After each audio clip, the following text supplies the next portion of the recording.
पिता का है उसने वो पुत्र को दिया है, Whatever belongs to the Father, He has given it to the Son. और जो कुछ पुत्र को मिला उसने वो आत्मा के द्वारा हमको दिया. And whatever the Son had, He gave it to us through the Spirit. That's why you have to become friends with the Holy Spirit. इसीलिए आपको पवित्र आत्मा के साथ दोस्त बनना है.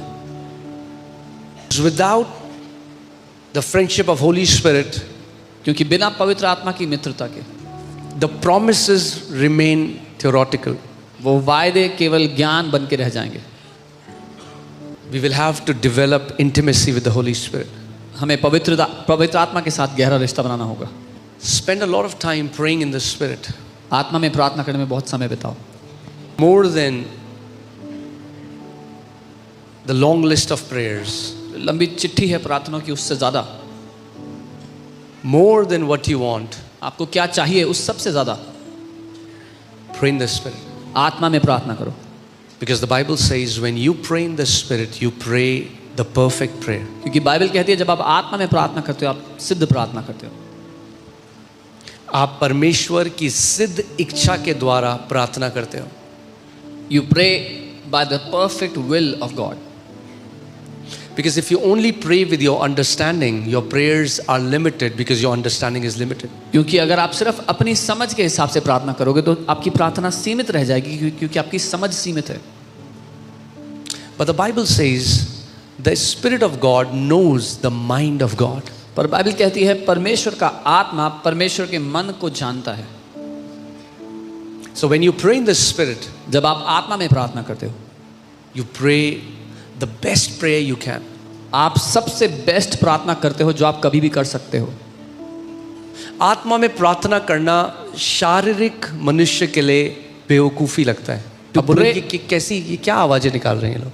To pray in the What are they doing? Spirit is foolishness to carnal Some men. Christians will even mock praying in tongues. कई मसीह तो आत्मा में प्रार्थना करने का मजाक भी उड़ाएंगे. Because the Bible says the natural man does not and cannot comprehend the things of the. So उनको funny सुनाई देता है. It seems funny to them. जैसे वचन में लिखा है कि जो नाश हो रहे हैं, As the Bible says, those who are being destroyed, उन्हें क्रूस की कथा बेवकूफ़ी भरी लगती है. to them the cross, the story of the cross seems like foolishness. मगर हम But to us जो बचाए गए हैं, who are saved, हमें पता है क्रूस की कथा सामर्थ है. to us we know that the story of the cross is powerful. So don't analyze things with your natural mind. इसलिए अपने इस दिमाग से चीजों को परखने की अरे कोशिश मत ये कैसे कैसे आवाजें निकाल रहे हैं. What kind of sounds are they making? It's a supernatural language. ये एक अलौकिक भाषा है. अगर आप किसी को, अगर हम नॉर्थ इंडिया में किसी को कन्नड़ बोलते हुए सुने या मलयालम बोलते हुए सुने या रशियन बोलते हुए सुने तो हमारे कानों में एक अलग आवाज सुनाई देती है. If we hear someone speak in Malayalam or Kannada or Russian or different language, it seems like a different sound to us. हो सकता है कुछ लोग मजाक भी उड़ाए. Maybe some people even might mock. मगर जो वो लोग जब बात कर रहे हैं वो एक भाषा है. But when these people are talking, that's a language they are speaking. ऐसे ही परमेश्वर का वचन हमें बताता है कि जब पवित्र आत्मा पेंटिकोस्ट के दिन उतरा, उसने लोगों को ये एबिलिटी दी, ये लियाकत दी कि वो एक सुपरनैचुरल अलौकिक भाषा बोल सकते हैं. Similarly, the Word of God tells us the day the Holy Spirit came down on the day of Pentecost, He gave the ability to people to speak in unknown tongues.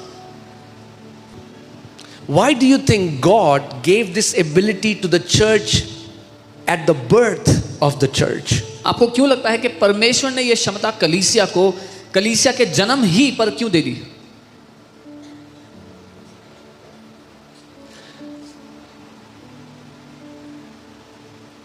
प्रभु यीशु मसीह ने कहा प्रेतों के कार्य 1:8 में कि तुम सामर्थ पाओगे जब पवित्र आत्मा तुम्हारे ऊपर उतरेगा. और वो उन चेलों को बोल रहा था, 120 को जो रुके थे, प्रभु ने उनसे कहा कि तुम क्या पाओगे? सामर्थ पाओगे, और बिना मेरी सामर्थ पाए हुए तुम मेरे गवाह नहीं हो सकते. So Jesus was telling his disciples, the 120 that were actually waiting, he was telling them, you will receive power when the Holy Spirit comes upon you, and he was telling them, without my power you cannot be my witnesses.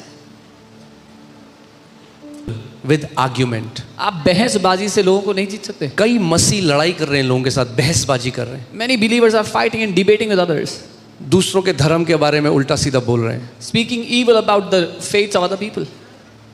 अगर आपको किसी का दूसरे का धर्म नीचे गिराना पड़े, that means you are a powerless witness. If you have to bring down someone else's religion, that इसका मतलब है आप शक्तिहीन गवाह हो.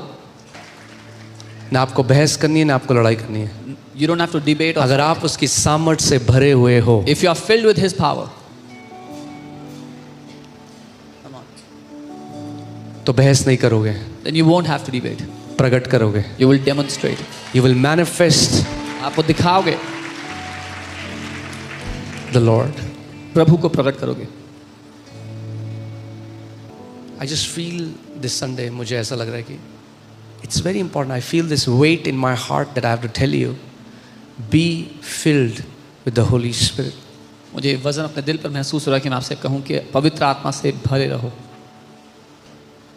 Jesus said, "You shall receive power when Holy Spirit comes upon you." यीशु ने कहा तुम सामर्थ्य को पाओगे जब पवित्र आत्मा तुम पर आता है.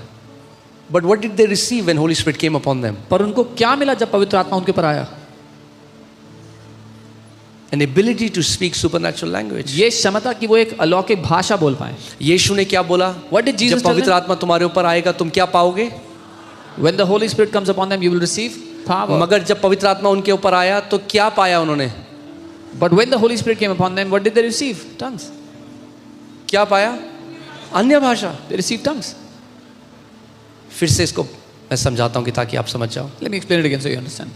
यीशु ने कहा जब पवित्र आत्मा तुम्हारे ऊपर आएगा तो तुम क्या पाओगे? Jesus said, when the Holy Spirit comes upon you, you will मगर receive. जब पवित्र आत्मा उनके ऊपर आया उन्हें क्या पाया उन्होंने? But when the Holy Spirit came upon them, what did they receive? तो यानी सामर्थ कहाँ है? So that means where is the power? यानी जितना अन्य भाषा में प्रार्थना करोगे, The more you pray in उतनी tongues, सामर्थ आपके जीवन में निकलती जाएगी, बहती जाएगी. That means the power is hidden in praying in the Spirit. the more you pray in tongues, the more the power of God will be released in your life. जो सामर्थ्य है वो आत्मा में प्रार्थना करने में है. क्यों शैतान अन्य भाषा को इतना अटैक करता है? Why does the devil attack speaking in tongues so much?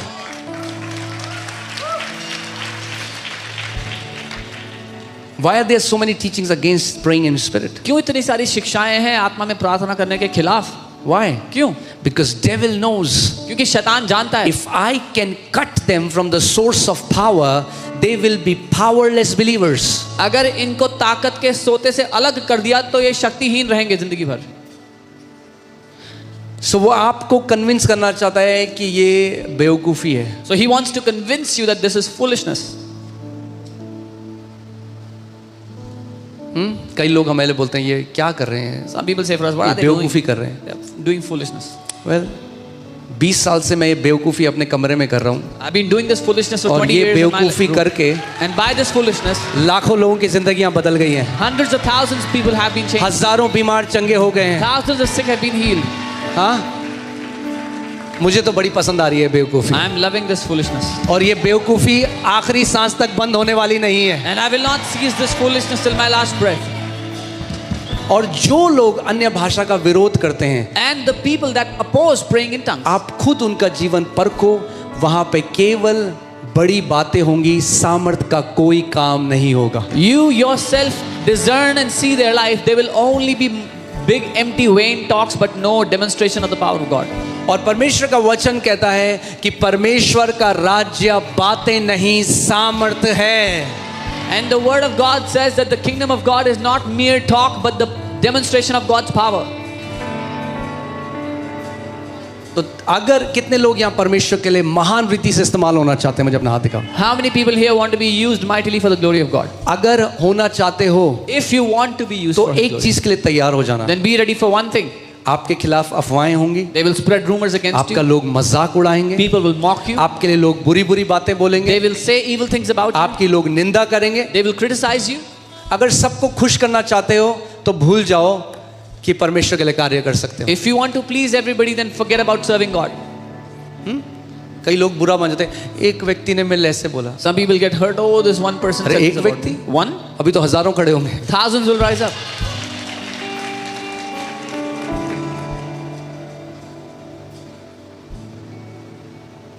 पर ना हमें मनुष्यों की प्रशंसा से फर्क पड़ता है, ना उनकी निंदा से। But neither are we affected by the praises of men, nor are we afflicted by their ना criticism. मनुष्य की प्रशंसा आपको उठा सकती है, ना मनुष्य की निंदा आपको गिरा सकती है।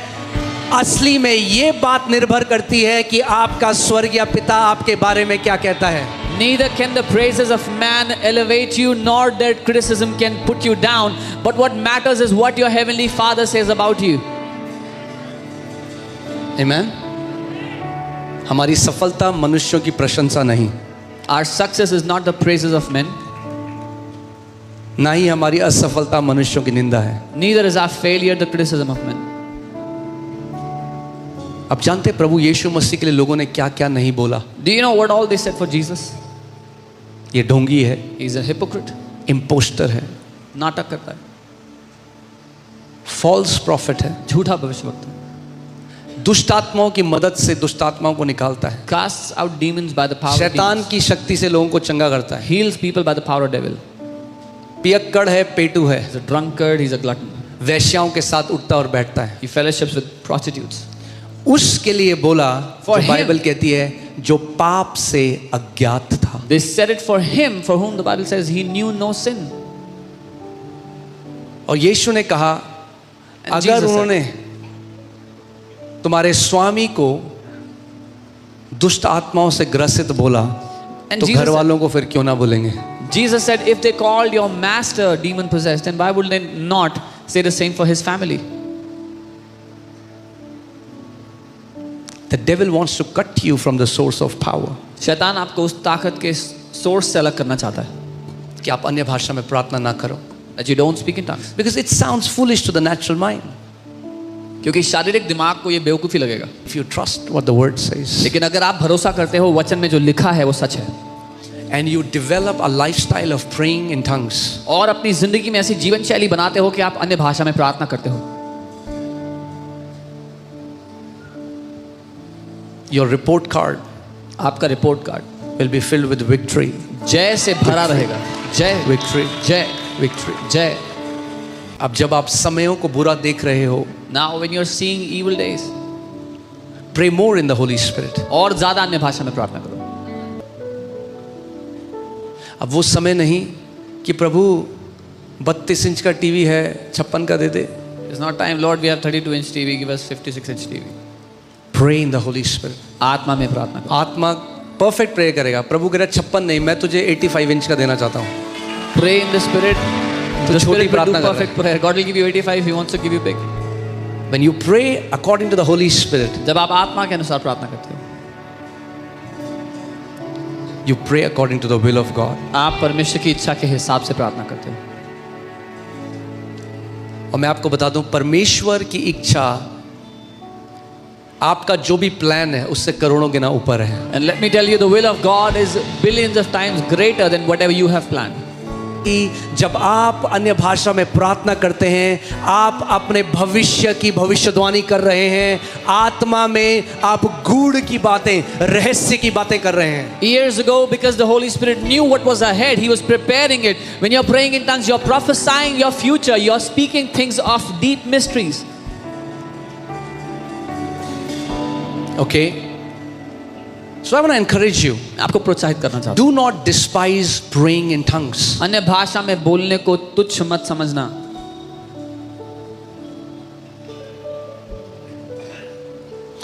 बाइबल कहती है दाऊद वाचा के संदूक के पीछे पागलों की तरह नाच रहा था। The Bible says David was dancing like crazy behind that. The और ark वो of the जहां covenant. जहां जाता वाचा का संदूक उसके पीछे पीछे जाता। And wherever David went, the ark followed him. और दाऊद की जो बीवी थी वो उसका मजाक उड़ाने लगी। And David's wife, when she saw him, she started to mock him.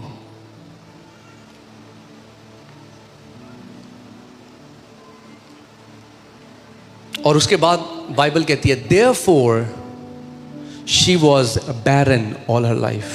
और बाइबल कहती है इस कारण से वो जीवन भर बच्चे को जन्म ना दे सके. आप हमेशा देख लेना, वो लोग जो पवित्र आत्मा का मजाक उड़ाते हैं, उसके वरदानों का मजाक उड़ाते हैं, आप देखोगे वो आत्मिक रूप से बांझ होते हैं। You will see the people that mock the Holy Spirit, the gifts of the Holy Spirit, they are barren in the spirit. और शाऊल की बेटी मिकल के मरने के दिन तक उसका कोई संतान ना हुआ. And the English Bible says therefore. और जब आप इससे पहले पढ़ोगे तो आपको पता चलेगा ये इसलिए हुआ क्योंकि उसने दाऊद का ठट्ठा किया था, क्योंकि वो आत्मा में भर के नाच रहा था. This happened because she mocked David, who was dancing, being filled with the Spirit.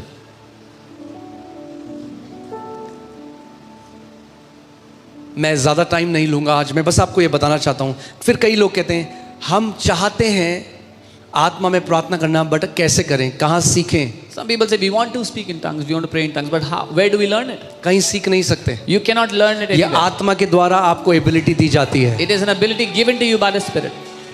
आपको केवल एक चीज़ करनी है. You just have to do one thing. आपको केवल मांगना है. यीशु ने कहा अगर कोई बच्चा अपने पिता से रोटी मांगे तो वो उसको पत्थर नहीं देगा, अगर मछली मांगे सांप नहीं देगा, तो पिता मांगने वाले को पवित्र आत्मा क्यों ना देगा. You just have to ask. Jesus said if any child asks for bread, the parents will not give them a stone, or if he asks for fish, the parents will not give a snake. Then why not, when his children will ask him for the Holy Spirit, why will the Father not give the Holy Spirit? Amen.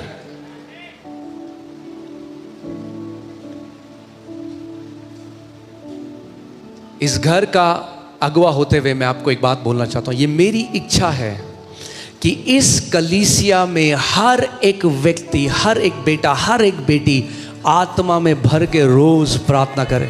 As the shepherd of this house, I want to say one thing, that my desire is that every son, every daughter, every member of this church will be filled with the Spirit and pray in tongues every day. Amen. Let this be a church that is vibrant in praying in the Holy Spirit. ये कलीसिया ऐसी हो जो आत्मा में प्रार्थना करने में मजबूत हो.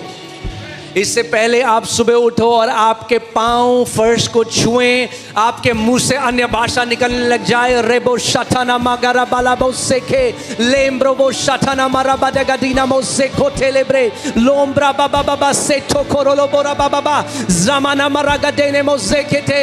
इससे पहले आपका सर तकिए को छुए, आप अन्य भाषा में प्रार्थना करते हुए सो.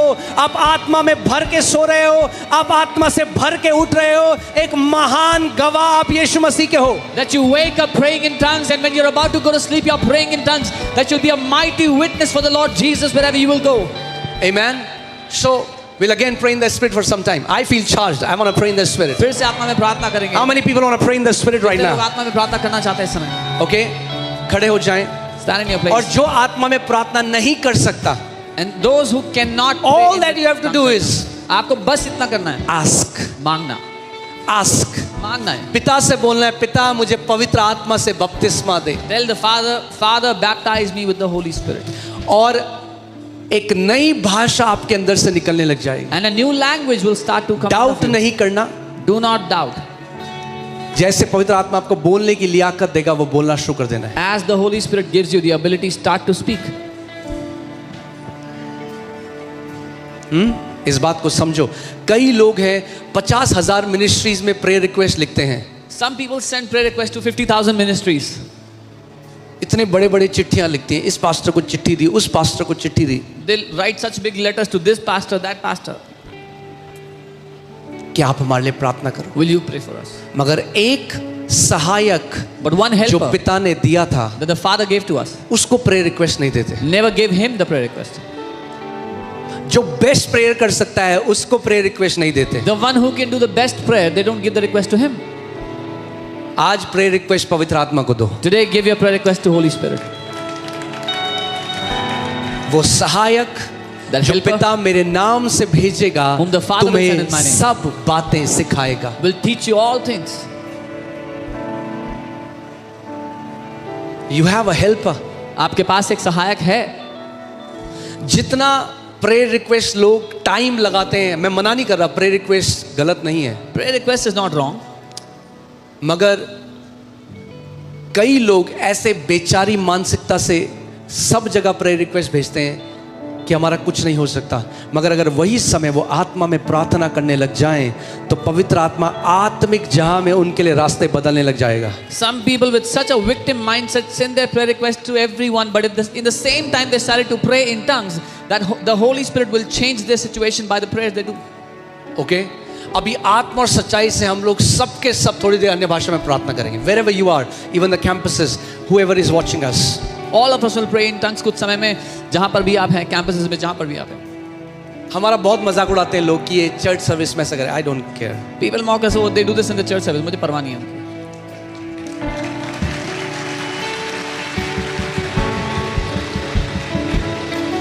मैंने आपको मैसेज दिया, I gave you the message. अब ये समय है, मैं चाहता हूं आप सब उस वरदान से भर जाओ कि ताकि घर पे आप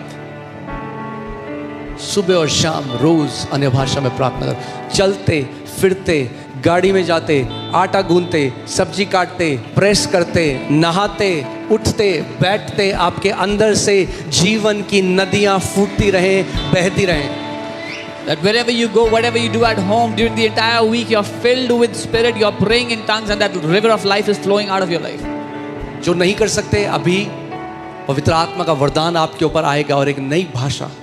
Those who cannot pray in tongues right now, the gift of Holy Spirit will come upon you, and a new language will start to flow out. मुझे of you. आज भी याद है I still remember जब पहली बार प्रभु ने मुझे पवित्र आत्मा से भरा, the first time the Lord filled me with the Holy मैं पूरी Spirit. रात रोता रहा, प्रभु मुझे पवित्र आत्मा से भर। I kept crying the whole night, Lord, fill me with your Holy Spirit. और फिर मैंने प्रभु का, प्रभु जब तक आप मुझे आत्मा से नहीं भरोगे मैं इस जगह से उठ के नहीं जाऊंगा। And then I told the Lord, until you fill me with your Holy Spirit, I will not leave this place. और जैसे ही मैंने ऐसे कहा, The moment I मेरी said आंखों that, के आगे मुझे ऐसे लगा जैसे एक तेज लाइट चमकी और मेरे अंदर से एक प्रेशर आने लगा, मेरा होंठ हिलने लगा और एक नई भाषा मेरे मुंह से निकलने लगी। I saw a bright light shine in front of me, and my lips started to stammer, and a new language started to come out of my mouth. और उस दिन से लेकर आज तक And since that day, मैंने till today, हमेशा इसको एक प्रिविलेज समझा है कि मैं अन्य भाषा में प्रार्थना कर सकता हूँ। I have always considered it my privilege that I can pray in the Holy Spirit in tongues.